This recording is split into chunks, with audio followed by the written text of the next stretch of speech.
penilaian hadiah. Dia bisa dibantu.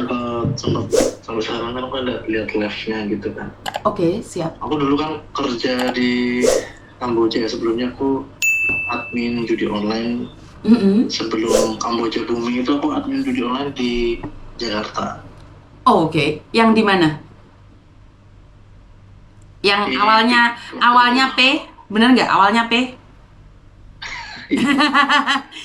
Bener, judi online yang awalnya di P. Ya di P, Oke. terus di apartemen. Di salah satu apartemen. Ya di salah satu apartemen lah. Oke, oke, saya tahu itu. Terus? Aku dulu sebagai gaji para kreator, terus cari-cari influencer buat promosi akun-akun judi online kita. Kan kita itu pegang waktu itu ada 5 situs. Oke. Terus? Nah, terus setelah itu ada kasusnya inisial Pak S ya kan. Terus itu susah semua ditanggapin kan, lalu kita pindah ke Kamboja. Oh, yang di P itu sekarang udah pindah? Di P itu sebenarnya ada banyak situs, banyak bos di sana. Nah, itu beda-beda perusahaan. Oh, beda perusahaan. Terus? Beda perusahaan. Cuma aku waktu di P itu nggak pernah adanya penangkapan, tuh nggak pernah. Itu aman ya dari situ ya? Lain itu. Terus? Lalu kita pindah ke disebar di bagian Filipina sama di bagian Kamboja. Waktu di Kamboja itu sebenarnya aku juga bingung ya. Yang diberitakan sekarang Kamboja itu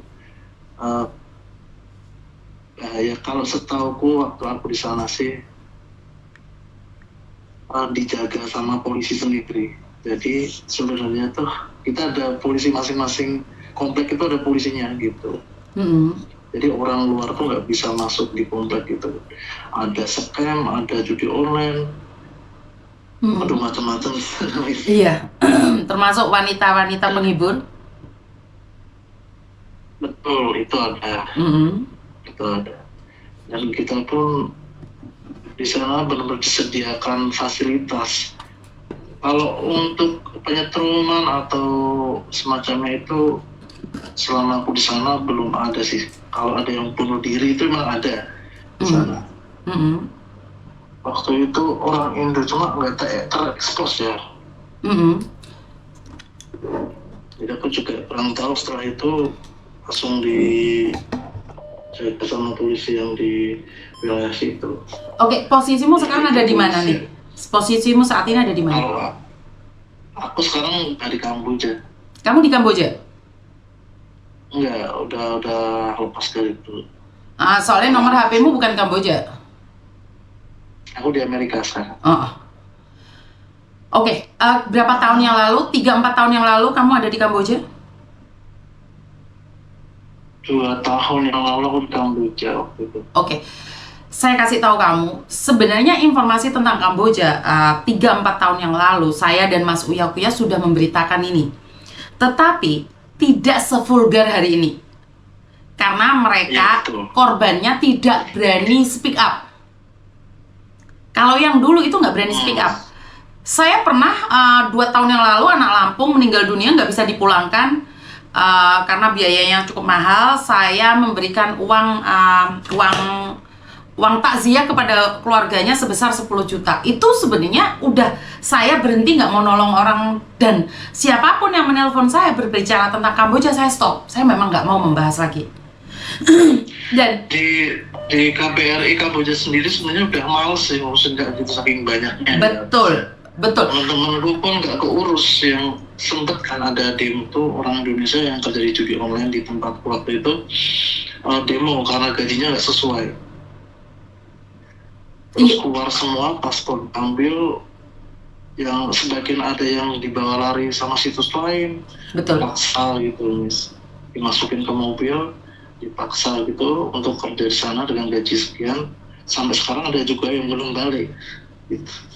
Kalau dia belum balik masih sehat nggak apa-apa ya, tapi karena sekarang ini korban lebih berani speak up ya, karena itu kekejaman itu terasa sekali. Kalau 3-4 tahun yang lalu kan nggak, mereka aja tidak berani nelpon saya secara terang-terangan, mereka nggak berani. Jadi mereka nelpon itu memang saya melindungi, saya sendiri nggak up. Akhirnya saya sama Mas Uya Kuya memulangkan beberapa orang. Yang jadi masalah itu mereka berangkat lagi, itu yang saya kecewa. Tahu nggak, setelah mereka berangkat lagi, dia bener-bener yang disetrum itu. Awalnya dia nggak disetrum, dia minta tolong sama kita pulangin. Tetapi masih berangkat sendiri. Kalau di judulnya, karena judul itu kan sah kan di negara tersebut, itu masih nggak ada masalahnya kalau judul. Yang jadi masalah kan di scam. Iya. Iya kan? Bener nggak? Saya ngomong ini bener nggak? Iya. Nah, di scam itu memiliki target. Dan mereka itu sangat senang sekali lihat orang menderita, nangis. Saat di sana kan kalian nggak pakai baju rapi kan? Pakai kaos kotang, yang penting masih bisa ngetik, yang penting bisa ini, itu di scam kan? Betul. Iya kan? Bener kan? Walaupun kamu sakit. Scam itu Gimana? kalau boleh jujur, adikku kemarin tuh di scam. Sekarang udah aku suruh pulang dia. Udah pulang dia tuh. Perlu nebus nggak adikmu di scam? Kalau aku kan kenal sama bosnya yang scam. Waktu itu dia orang Indo tapi Cina dia. Iya, orang Indo kan? Iya, dia bagian translator juga untuk bahasa Cinanya kan. Jadi dia yang dipercaya dari dulu sampai sekarang buat ngambil orang dari Indonesia. Dan tentunya orang translator ini kalau dapat uang, dan mereka nggak peduli orang itu disiksa atau enggak. Iya. Gimana ya, susah juga kalau misal kita cari orang langsung ke tempatnya. Yang di tempatku itu polisi masuk aja susah. Nggak bisa kan, mereka ada portal. Susah. Iya, ada portal. Gini loh, sebenarnya dari 3-4 tahun yang lalu kita udah tahu situasi di sana. Tapi kan orang-orang yang jadi korban nggak speak up.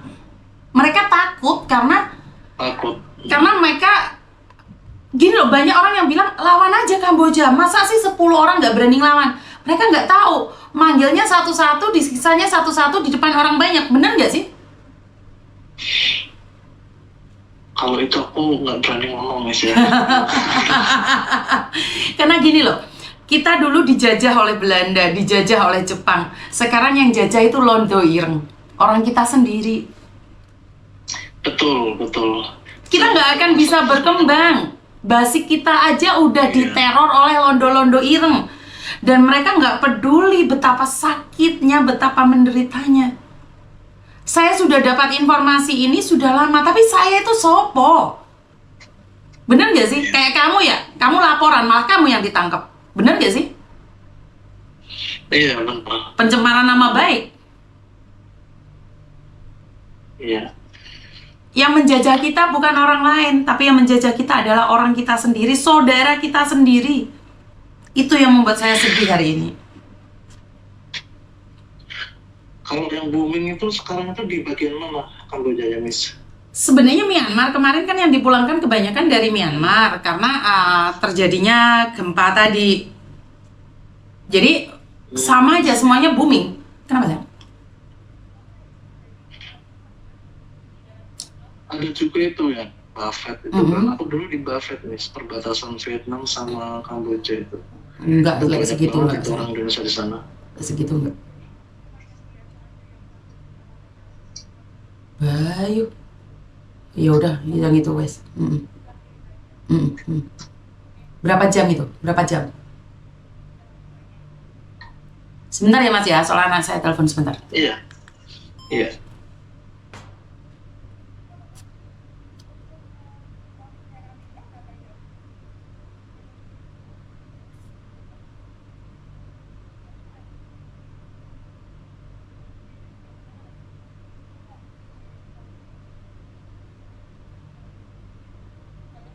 Mm-mm. Lah kenapa baru jam 11.30? Ya cari tempat lain dong, kan nggak harus di situ. Nggak usah deh, kalau di situ nggak usah. Ngapain harus di situ? Orangnya sudah ada di situ kok malah mulainya jam 11.30? Kan ya lucu toh.